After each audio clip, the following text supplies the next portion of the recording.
Наш сегодняшний эксперт – участник форсайт-исследований Национальной академии наук при президенте Республики Казахстан Лакшин Вячеслав Натанович. Доктор медицинских наук, профессор, академик Национальной академии наук Республики Казахстан, президент Казахстанской ассоциации репродуктивной медицины, президент Международной академии репродуктологии.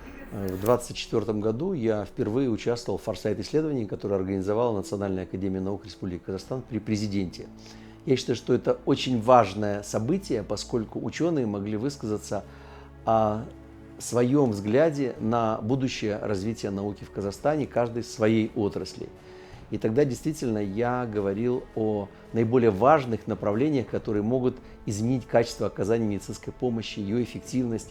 И, конечно, я говорил о проблемах, связанных с репродуктивной функцией женщин, об их профилактике, о современных методах лечения, об использовании самых последних достижений мировой науки.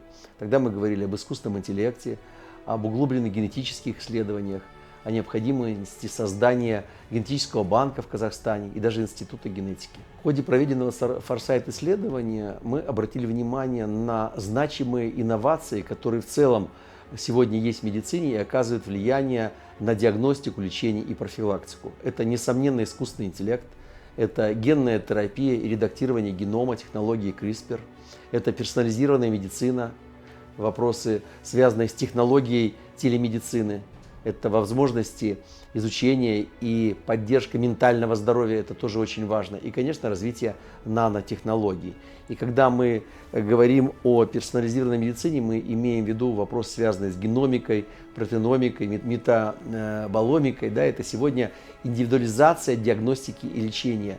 Потому что, когда мы подходим глобально к лечению какого-то заболевания, мы часто проигрываем, потому что нет двух одинаковых людей. И вопросы максимальной персонифизации на основе вот как раз вопросов, связанных с геномикой, протеономикой, это очень важное направление. Вот, к большому сожалению, сегодня главным спонсором проведения научных исследований является государство, которое не всегда может гарантировать вот эту финансовую поддержку. И было бы правильно, чтобы поддержал науку бизнес, а наука своим, так сказать, обратным путем, да, повлияла на развитие бизнеса и в целом экономики страны. Ну, например, фармацевтика, когда ученые подают какие-то исследования, направленные на создание новых лекарственных препаратов, на изучение свойств целебных трав там, или других растительных животных продуктов, которые можно использовать для лечения больных, хотелось бы, чтобы эти исследования спонсировалось бы фармацевтической индустрией. Я думаю, что это было бы правильно. Когда государство за это платит, это значит, что эти исследования мало кому-то интересны.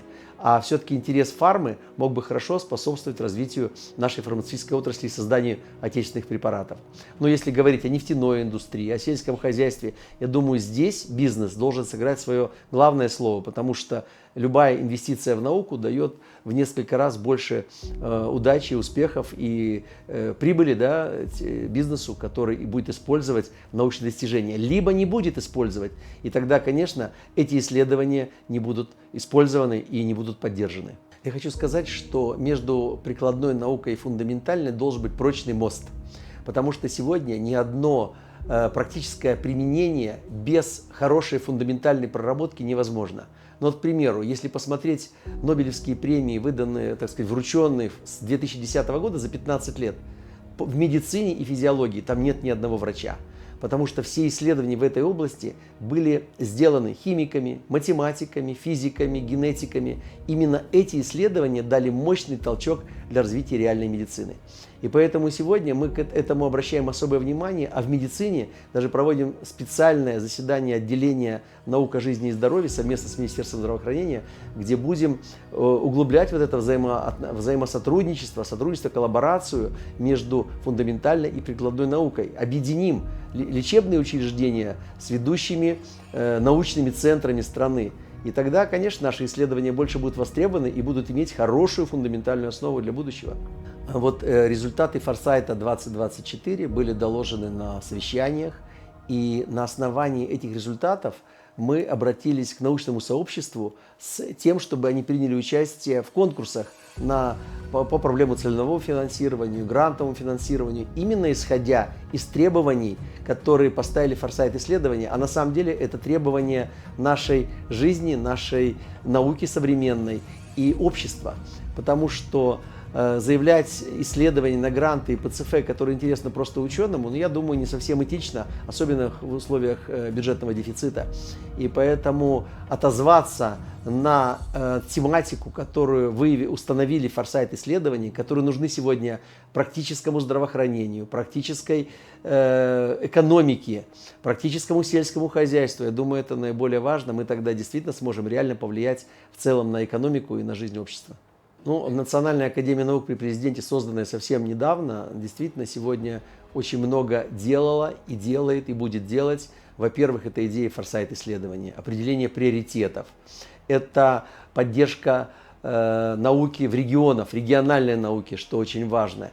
И, конечно, это возможность проведения мультидисциплинарных исследований, объединения ученых совершенно разных направлений. Математиков и медиков, ядерщиков и медиков, сельскохозяйственные науки с генетиками, может быть, работающими даже в медицине.